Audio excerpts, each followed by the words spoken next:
La historia de Moisés trae grandes lecciones de vida para nuestro tiempo, y es justamente lo que la lección en esta semana nos quiere enseñar. Vamos a estudiar Deuteronomio capítulo 1, capítulo 2 y capítulo 3. Veremos algunos pasajes de la vida del pueblo de Israel mientras caminaba rumbo a Canaán y cómo Moisés actuaba con liderazgo y sobre todo con un atributo especial que tenía, la intercesión.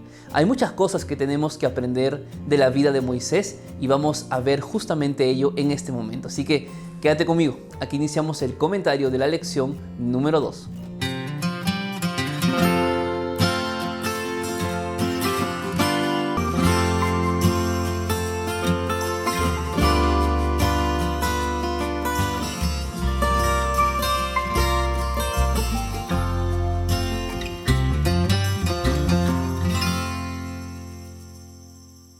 Bienvenidos queridos amigos, qué gusto que podamos estar juntos nuevamente aquí en el canal de YouTube para estudiar la lección de la escuela sabática. Acá está la lección ya en mis manos, espero que tengas ahí la lección y si no, en la descripción de este video vas a encontrar allí el enlace para que puedas descargarlo en PDF y así juntos poder estudiarlo todos los días, ¿te parece?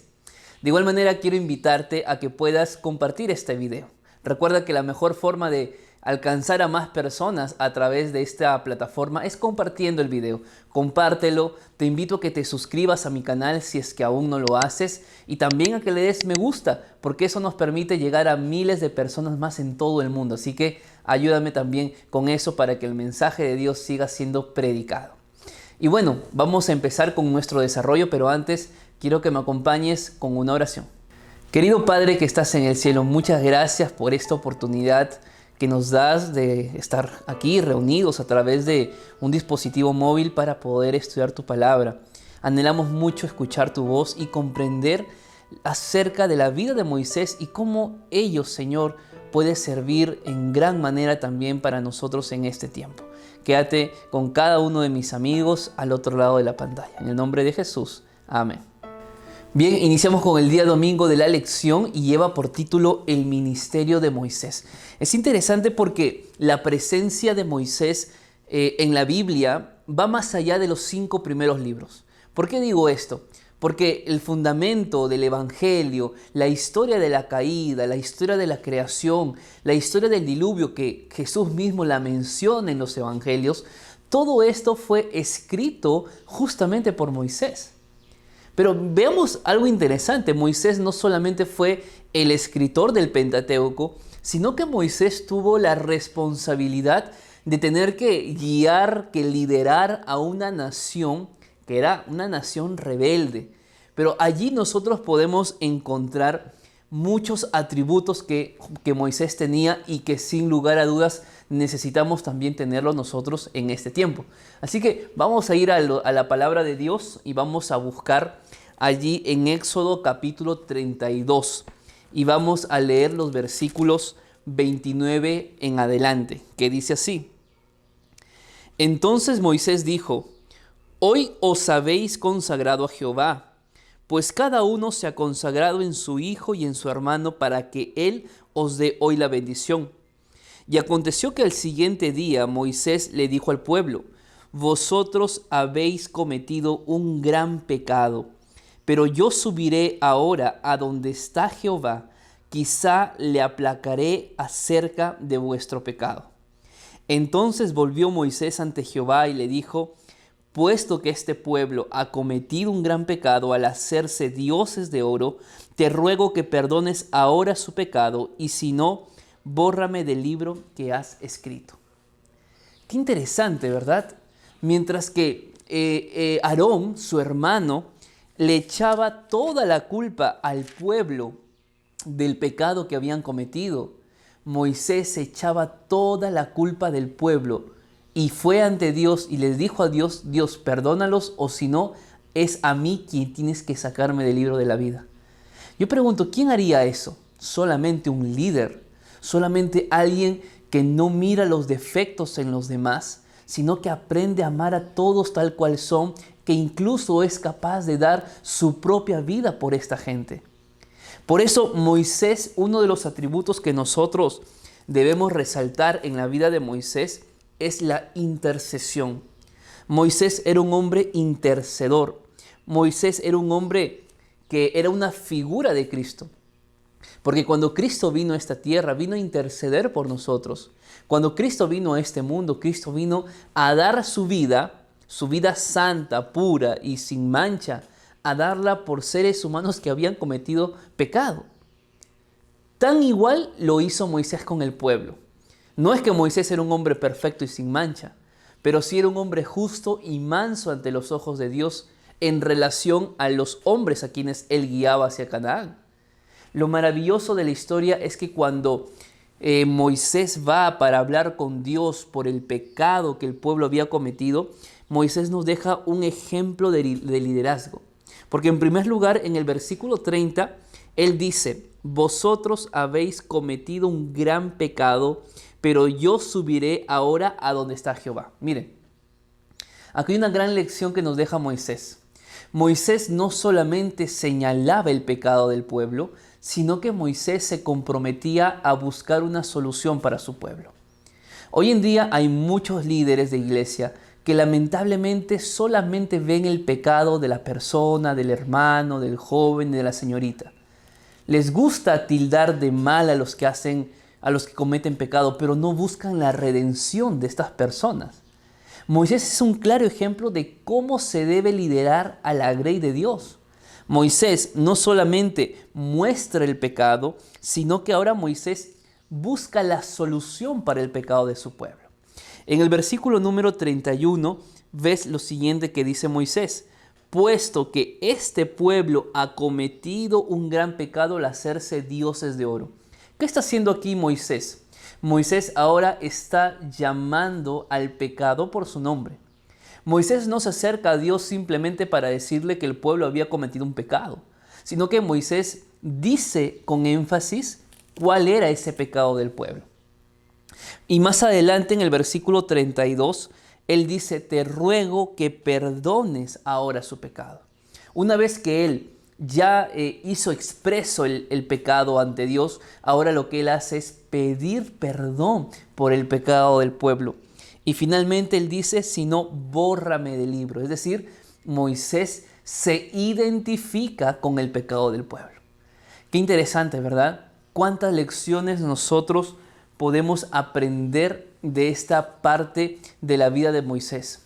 Un hombre que, si bien es cierto, llamaba al pecado por su nombre, lo hacía con amor, no lo hacía con venganza, no lo hacía con odio, no apartaba a los pecadores de Dios, sino que buscaba la redención de esas personas que habían cometido un error y que se encontraban en vergüenza.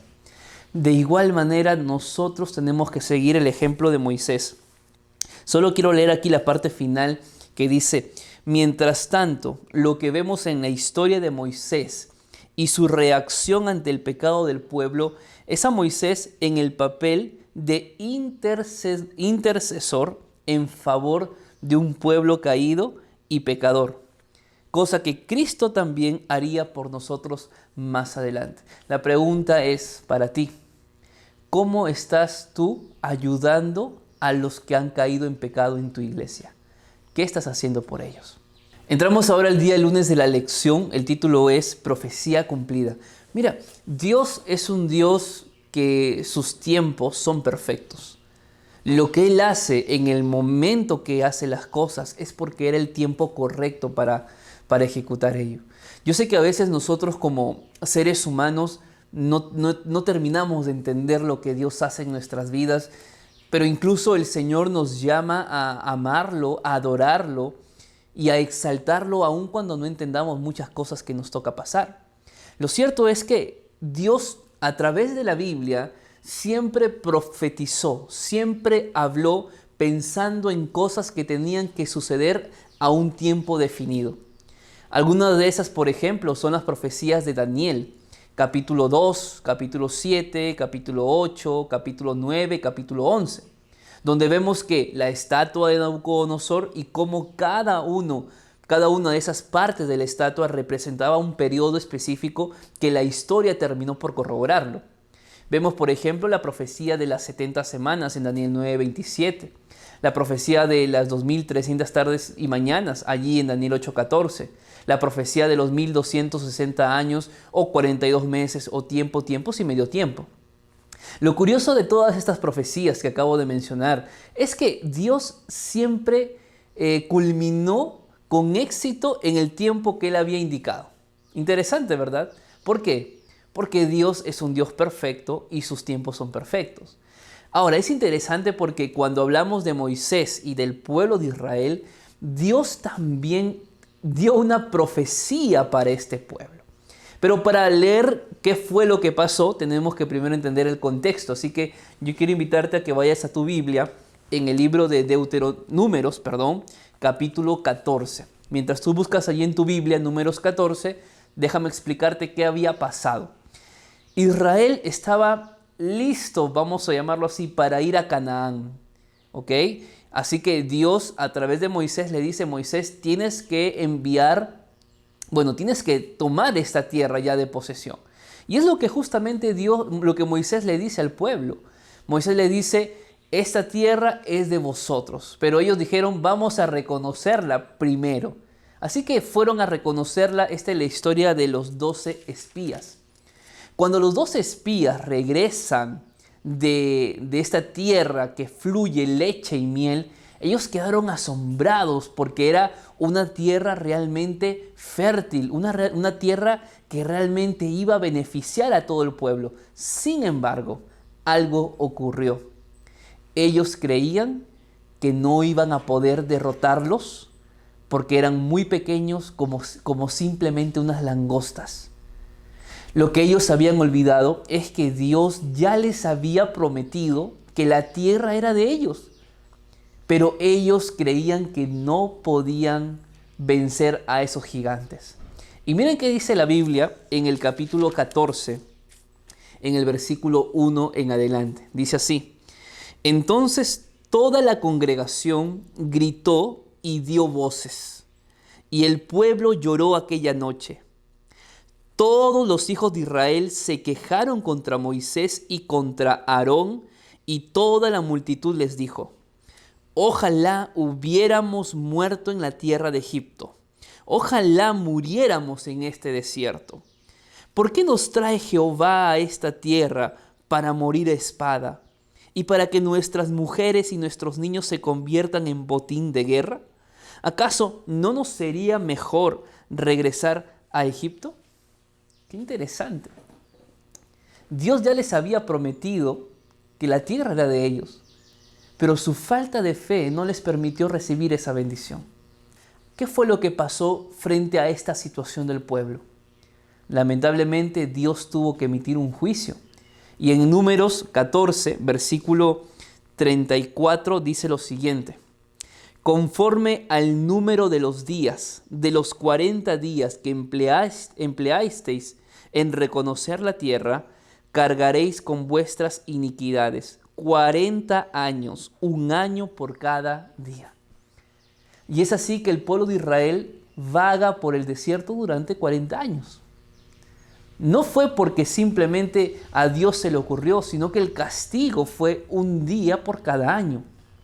40 días reconocieron la tierra prometida, 40 años de castigo. Lo más triste de este castigo que Dios estaba profetizando contra su nación es que nadie de los que habían murmurado contra Jehová, mayores de 20 años, iban a entrar a Canaán. Es decir, solamente iban a entrar ¿quiénes? Los menores de edad y los hijos de estos hombres y mujeres que habían murmurado. ¿Por qué? Porque Dios estaba emitiendo un juicio. Ahora, menciono todo esto porque aquí entramos ya a Deuteronomio. Yo quiero que vayas conmigo ahora a Deuteronomio capítulo 1 y vamos a leer allí en la Biblia qué nos dice el versículo número 3.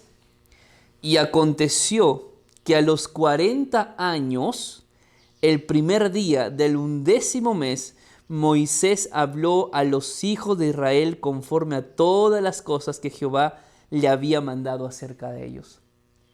¿Cuándo volvió a hablar Moisés al pueblo? ¿Qué dice? A los 40 años. Es decir, La profecía que Dios había dado a ese pueblo rebelde que tenía todo para ingresar a Canaán, pero que por su falta de fe no lo hizo, y castigó con 40 años de vagancia en el desierto. Bueno, al final de los 40 años la Biblia dice que se cumplió ese tiempo. Y ahora Moisés estaba listo para hablarles, para recordarles, para contarles los sucesos pasados que estos muchachos que habían nacido en el desierto, que habían crecido en el desierto, no conocían, pero que sus padres rebeldes lo conocían y habían muerto antes de llegar a Canaán. Ahora Moisés se tenían que encargar de ¿qué? De contarles que Dios los había sustentado en el desierto, que habían sido esclavos en Egipto, pero que Dios quería multiplicarlos y bendecirlos. Yo pregunto ahora a ti, ¿cuántas bendiciones Dios ha querido derramar en tu vida y quizá por tu poca fe, por tu falta de fe, aún nada has podido ver? Tienes que confiar en el Señor. Y la Biblia dice que la fe es por el oír y el oír es por la palabra de Dios. ¿Quieres fe en tu vida? No simplemente ores, lee la Biblia y encuentra al dador de la fe. Muy bien, vamos al día martes de la lección que lleva por título 1000 veces más numerosos. Es interesante porque Dios le prometió a Abraham que haría de él una gran nación y que serían benditas en él todas las naciones. Por eso es que Dios escogió a Israel. Ahora, es interesante saber cuántos entraron a Egipto y cuántos salieron de Egipto. Vamos a ir a la Biblia y vamos a buscar el libro de Génesis 46, versículo 27, que nos dice: y los hijos de José que le nacieron en Egipto, 2 personas. Y todas las personas de la casa de Jacob que entraron en Egipto fueron 70. 70 entraron, pero cuando vivieron allí y quedaron esclavizados por más de 400 años, ya no eran 70, ahora eran millares de millares. La profecía se estaba cumpliendo. Ahí iban a ser de esta nación una gran nación, pero Dios claramente no quería una nación esclava. Dios quería que sea una nación no solamente libre, sino una nación que predique, que sean reyes, que sean sacerdotes, que puedan interceder en favor de las naciones paganas. Pero ahora estaban simplemente esclavizadas en Egipto. Lo cierto es que cuando el pueblo está a punto de llegar a Canaán, Moisés les recuerda justamente estas palabras. Vamos a leer la Biblia en el libro de Deuteronomio, en el capítulo 1, versículo 9, que nos dice así: en aquel tiempo yo os hablé y os dije, yo solo no puedo llevaros. Jehová vuestro Dios os ha multiplicado tanto, que hoy vosotros sois tan numerosos como las estrellas del cielo. Jehová Dios de vuestros padres os haga 1000 veces más numerosos de lo que ahora sois y os bendiga como os ha prometido. ¿Te diste cuenta aquí la figura que Moisés utiliza para referirse a la gran cantidad de personas? En el versículo 10 él dijo: sois tan numerosos como las estrellas del cielo. ¿Y tú recuerdas qué fue lo que Dios le dijo a Abraham cuando él estaba en su carpa? Que le dijo: sal de tu carpa y mira qué, mira las estrellas del cielo, porque así será que tu descendencia. Y aquí las palabras de Dios se estaban cumpliendo una vez más. Pero no solamente eso, sino que en el desierto Dios sustentó al pueblo. Nehemías capítulo 9, versículo 21 dice lo siguiente: los sustentaste 40 años en el desierto, de ninguna cosa tuvieron necesidad, sus vestidos no se envejecieron, ni sus pies se hincharon. Interesante. Mira, no importó tanto el pecado del pueblo. Dios era un Dios muy paciente. Un Dios que renovaba su misericordia con su pueblo, que en el desierto no les faltaba nada. No había hambre, no había sed, no había calor, no había frío, porque Dios los sustentaba.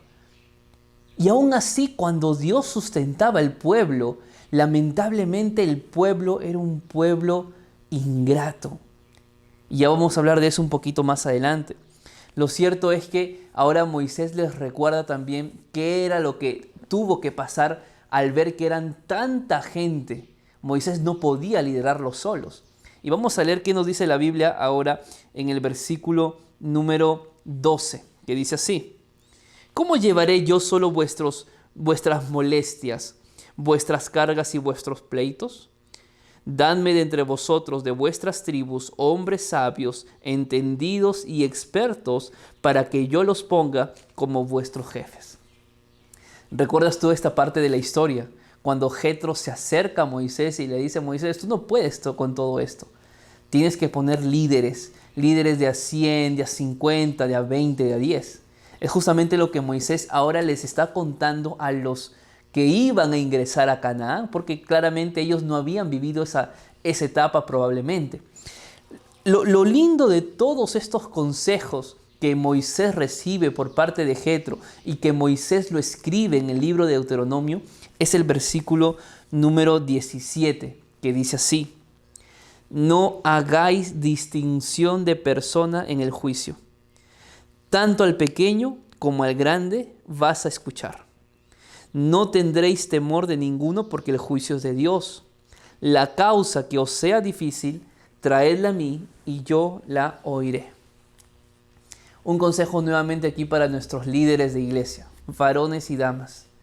No hagáis distinción de nadie. El que tiene menos recursos no es menor que el que tiene más recursos. El que no se viste como a ti te gusta, el que no usa el perfume que a ti te gusta, el que no habla como tú quieres que hable, no es menor que tú.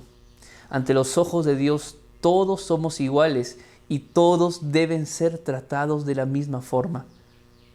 Si tú estás haciendo distinción porque de repente no te gusta su forma de ser, su forma de hablar, porque sientes que es una persona que habla mucho o que habla poco, o sientes que su familia no es la mejor familia, recuerda de que ante los ojos de Dios todos somos iguales y que todos merecemos respeto y que todos necesitamos a Cristo como nuestro sustentador y como nuestro redentor.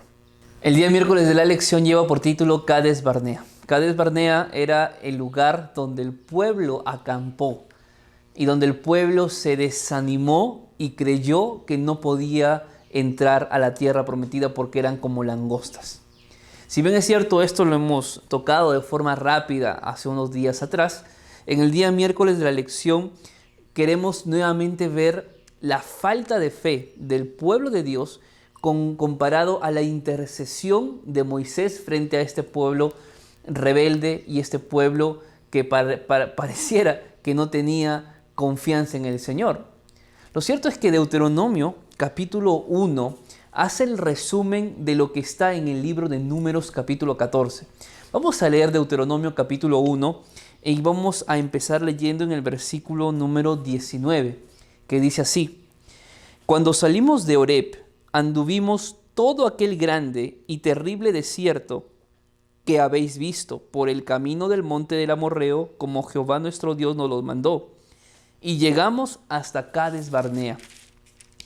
Entonces os dije: habéis llegado al monte del Amorreo, el cual Jehová nuestro Dios nos da. Mira, Jehová tu Dios te ha entregado la tierra. Sube y toma posesión de ella, porque Él ha dicho: no temas ni desmayes. Pero vosotros os acercasteis a decirme: enviemos hombres delante de nosotros que reconozcan la tierra, y a su regreso nos traigan razón del camino por donde hemos de subir y de las ciudades a donde hemos llegado. Interesante.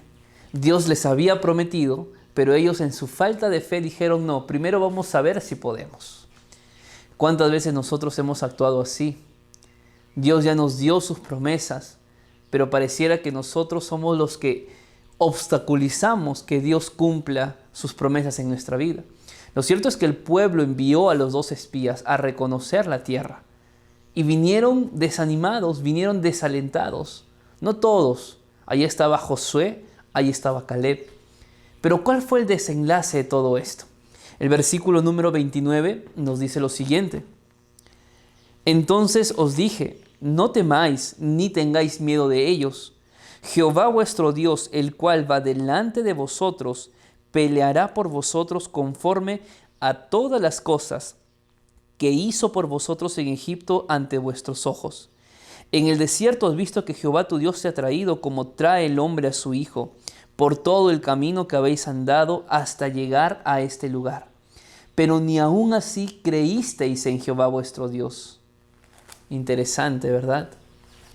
Lo que hace Moisés es decirle, pero ya olvidaron lo que Dios hizo en su vida en el pasado. Ya no recuerdan cómo Dios abrió un mar rojo. Ya no recuerdan cómo Dios los liberó de Egipto. Ya no recuerdan cómo Dios les envió maná del cielo. Y aún así no creen que Dios puede hacer algo más en sus vidas. Interesante y muy triste. Pero lo cierto es que esta realidad del pueblo puede ser hoy tu realidad. Quizá te hablo a ti que ya olvidaste las bondades de Dios en tu vida. De repente ya dejaste a un lado y tienes que volver a recordar los milagros que el Señor hizo en tu vida en el pasado. De repente te liberó de una enfermedad, te liberó de un accidente, te dio el trabajo que tú tanto estabas buscando, pudo ayudarte a arreglar los problemas que tú tenías en tu casa, te liberó de un vicio. Y aún así tú crees que Dios ya no puede hacer nada más en tu vida. ¿Saben? Cuando nosotros olvidamos lo que Dios hizo en nuestra vida en el pasado, nosotros nos volvemos cristianos ingratos. Eso que Dios hizo en el pasado en tu vida, tómalo, aférrate, nunca lo olvides, porque ese mismo Dios que actuó en el pasado, ten por certeza que Él también actuará en el futuro. Lamentablemente para Israel hubo un castigo y Moisés intercedió por el pueblo, porque Dios quería destruir a la nación. Y Moisés le dijo, pero Dios, ¿cómo vas a destruirlos? ¿Qué van a pensar luego de ti las demás naciones? Moisés trató de negociar con Dios. Y es cierto, no los destruyó en el momento, pero sí les dio un castigo muy fuerte. Vamos a ver el castigo en el versículo número 34 en adelante. Cuando Jehová oyó la voz de vuestras palabras, se enojó e hizo este juramento. Ni un solo hombre de esta mala generación verá la buena tierra que juré que había de dar a vuestros padres. Ninguno excepto Caleb, hijo de Jefone, él la verá, y yo le daré a él y a sus hijos la tierra que pisó, porque ha seguido fielmente a Jehová. También contra mí se enojó Jehová por vosotros y me dijo, tampoco tú entrarás allá. Josué, hijo de Nun, el cual te sirve, él entrará allá. Anímalo, porque él la entregará a Israel. Y vuestros niños de los cuales dijisteis que servirían de botín, y vuestros hijos que no saben hoy lo bueno ni lo malo, ellos entrarán allá, a ellos les daré y ellos la heredarán. ¿Te has puesto a pensar de que muchas veces las bendiciones que Dios tiene para tu vida y que Dios no las derrama porque no estás preparado, quizá le dio a otra persona más? Dios tenía un plan y una bendición especial para los que salieron de Egipto hacia Canaán, pero nadie de ellos lo recibió porque no estaban preparados. Dios entregó esas promesas hechas realidad a los hijos de esta generación incrédula. La pregunta es, ¿vives una vida cristiana incrédula? Porque probablemente Dios esté deseando bendecirte, pero tú hoy no estás preparado y esa bendición puede pasar para alguien más. Muy bien, llegamos al día jueves de la lección que lleva por título La iniquidad de los amorreos. ¿Saben? El tema de los juicios de Dios en el Antiguo Testamento siempre va a ser un tema complicado muchas veces para explicar. Quizá escuchaste ya o tú mismo te hiciste la pregunta, ¿por qué Dios en el Antiguo Testamento mataba a tanta gente que incluso era inocente? ¿Por qué el Dios del Nuevo Testamento sí es un Dios de amor y por qué el Dios del Antiguo Testamento era un Dios de juicio?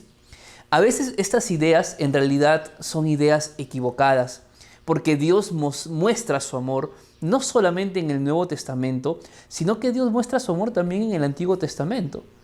Lo curioso o lo interesante y lo importante es poder comprender que cuando Dios emite un juicio, los juicios de Dios se respetan.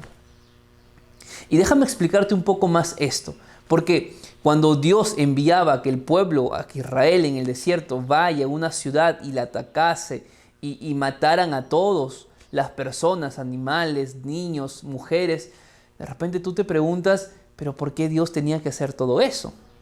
Vamos a ver algunos versículos que nos van a ayudar a entender estas preguntas un poco difíciles de responder. La Biblia nos dice en Deuteronomio, en el capítulo 20, en el versículo 10 y 11, lo siguiente. Cuando te acerques a una ciudad para combatirla, le propondrás la paz.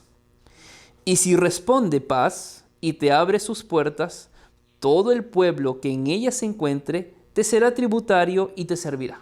Interesante. No es que Dios mandaba a pelear y a matar a todos. No, Dios los mandaba y primero ellos iban a buscar la paz de la nación pagana. Y si la nación pagana aceptaba la paz, iban a ser siervos del pueblo de Dios. Pero ¿qué pasaba si no querían la paz y querían combate? El versículo 12 nos dice, pero si no hace la paz contigo, sino que emprende la guerra contra ti, entonces la sitiarás. Y luego que Jehová tu Dios la entregue en tus manos, herirás a todos sus hombres a filo de espada. Un poco duro, ¿verdad? Pero permíteme explicarte por qué Dios tenía que hacer todo esto. Hay algo que tú y yo conocemos en este tiempo que se llama tiempo de gracia. Yo te pregunto algo a ti. ¿Habrá algún ser humano capaz de reclamarle a Dios al fin del tiempo el por qué va a matar y a exterminar a los pecadores? Yo creo que no, porque Dios ya nos dio suficiente tiempo de gracia ¿para qué? Para arrepentirnos. Pero Dios sabe que hay personas que no aceptan su misericordia, que no aceptan su perdón. Y por más que esa persona se le dé una oportunidad 1, 2, 3, 10, 30, 40, 50 veces, siempre va a ser el mal. ¿Y qué es lo que hace Dios? Dios emite un juicio. Cuando vemos de forma aislada la historia del diluvio, caemos en la tentación de pensar que Dios fue malvado y que Él destruyó a todas las personas que habían allí. 120 años de oportunidad de arrepentimiento. 120 años donde el tiempo de gracia se manifestó para los antediluvianos, pero ni en 120 años una persona se arrepintió. Entonces yo pregunto, ¿Dios es malo? No, Dios no es malo, sino que Dios, una vez que cumple el tiempo de gracia para la nación, ¿qué hace Dios? Emite un juicio. Hoy estamos en el tiempo de la gracia, pero un día el tiempo de la gracia se cerrará. Y yo me lamentaré por no buscar a Dios en todas las oportunidades que Él me dio. Yo ya no le voy a echar la culpa a Dios de que Él nunca me dio una oportunidad para arrepentirme. ¿Te das cuenta? En el caso de Jonás y Nínive, Nínive iba a ser destruida. Pero Dios se arrepintió porque el pueblo tomó conciencia y cambió su vida y Dios les perdonó. Entonces no es que Dios siempre destruía.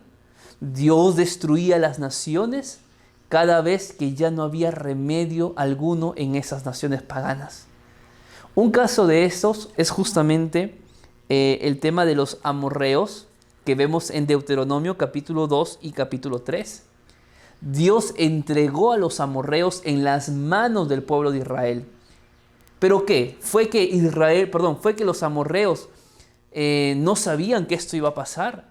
Fue que Dios los tomó por sorpresa y los mató a todos sin amor y sin misericordia. En realidad no fue así. Vamos a entender qué nos dice la Biblia en Génesis capítulo 15 y vamos a leer el versículo número 16, que dice lo siguiente. Esto está en el contexto de la conversación de Dios con Abraham y el nacimiento del prometido, que era Isaac. Y en el versículo 16 dice así: y tus descendientes volverán acá en la 4ª generación, porque hasta entonces no habrá llegado a su colmo la maldad del amorreo. Mira esto. Dios le dio tiempo de gracia a los amorreos por 4 generaciones, por lo menos 400 años. el tiempo que duró el pueblo en Egipto como esclavo. Mejor dicho, mientras el pueblo de Dios estaba en Egipto como esclavo, Dios obraba en los amorreos para que cambien su vida. Ahora yo pregunto, ¿la destrucción de los amorreos fue injusta? No, porque Dios lo que había hecho era haberles dado 400 años de tiempo de gracia. Pero en los 400 años, nadie de esa nación se arrepintió. Y permíteme leer algo que me ayudó mucho a entender esta parte, que lo dice también allí en el comentario de Deuteronomio, en la página 98 y 99. D.I. Block dice así: los cananeos sufrieron un destino que finalmente todos los pecadores se enfrentarán, el juicio de Dios. El juicio de Dios para los cananeos fue en aquel tiempo. El juicio de Dios para nosotros será más adelante. Y ambos tenemos el tiempo de la gracia. Ellos no lo aprovecharon y nosotros lo aprovecharemos. Además dice, la eliminación de los cananeos por parte de Dios fue una medida necesaria en la historia de la salvación. Aunque los cananeos en su conjunto eran blancos del juicio de Dios, tuvieron al menos 40 años de previo aviso. Pero ni aún en los 40 años los cananeos estaban dispuestos a arrepentirse. Mientras que los israelitas no estaban listos para tomar Canaán, los amorreos tampoco estaban listos para dejar esa ciudad. Mientras que el pueblo de Dios maduraba en la esclavitud, Dios tocaba los corazones de los amorreos en su ciudad. Pero no pudo pasar nada. El pueblo era un pueblo duro y el pueblo era un pueblo rebelde. La pregunta para ti es, ¿cómo estás aprovechando el tiempo de gracia que Dios te da? ¿Vas a reclamarle a Dios por ser un Dios injusto, porque fue un Dios malo? Yo creo que no. El tiempo que Dios te da ahora es un tiempo de gracia, tiempo para que vivas de acuerdo a su voluntad, tiempo para que te prepares y para que puedas cambiar tu carácter y tener un carácter como el de Cristo.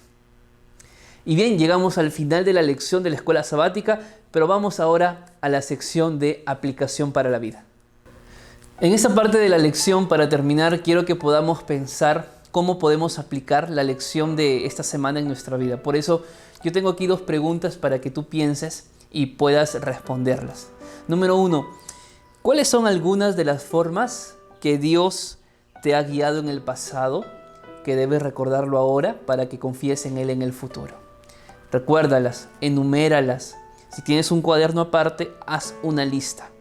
Una lista donde tú puedas allí escribir las veces en las que viste la mano de Dios en tu vida.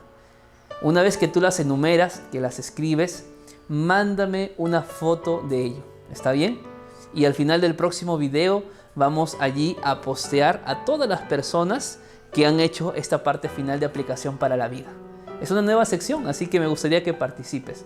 Y me vas a enviar tus fotos al correo que está en la descripción allí en mi canal. Así que vas a enviar la foto, vas a dejarme tu nombre, tu país y las formas como Dios te guió en el pasado.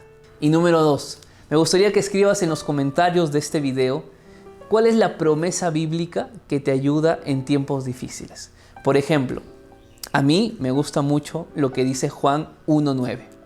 Mira que te mando que te esfuerces y seas valiente. No temas ni desmayes, porque yo soy Jehová tu Dios y estaré contigo donde quiera que vayas. ¿Cuál es tu promesa favorita que te da fortaleza en tiempos difíciles? Escríbela allí en los comentarios. Que Dios te bendiga. Sigue estudiando la palabra y nosotros nos reencontramos la siguiente semana.